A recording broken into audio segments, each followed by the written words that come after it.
often it's all discombobulated, it's because everybody has a different idea. But if you can set it up with a bass line or the groove, just like what Steve was doing with that African thing, any accomplished side guys would pretty much be able to find a groove on that.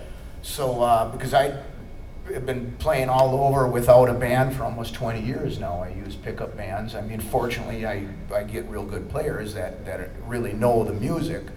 So they know, they can hear where the 4 is or whatever right away. But I'll just set stuff up a lot of times with a bass line with that.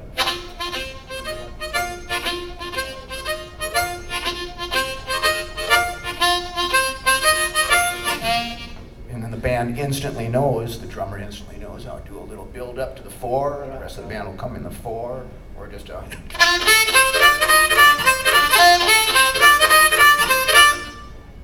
And right there, the band knows it's a boogie woogie. Just intros.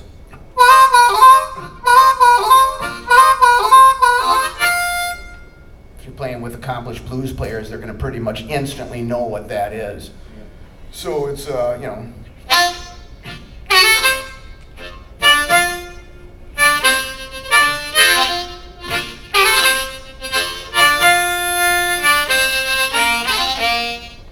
So a lot of times I'll just start playing something with no idea when I'm even going to sing to it. But what you're doing is conducting without using your hands. You're conducting the band, and they're listening to it, and they know exactly what to do because you're giving them the direction. Yeah, so I think it's a good idea. Just kind of learn bass lines and that kind of thing if you want to start playing in situations with other players.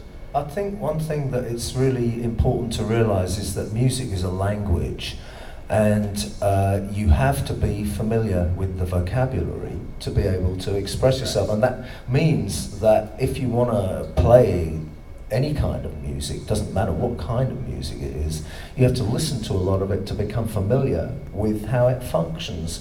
And with the kind of sidemen that you're talking about, of course, they've all got the vocabulary, they speak the language, so you can convey what you want them to do very simply and effectively.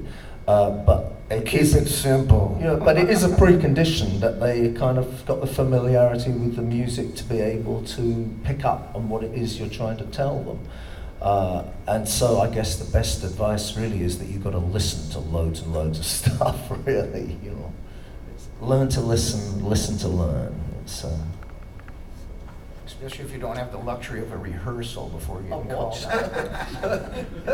Oh, I usually have them on stage, RJ.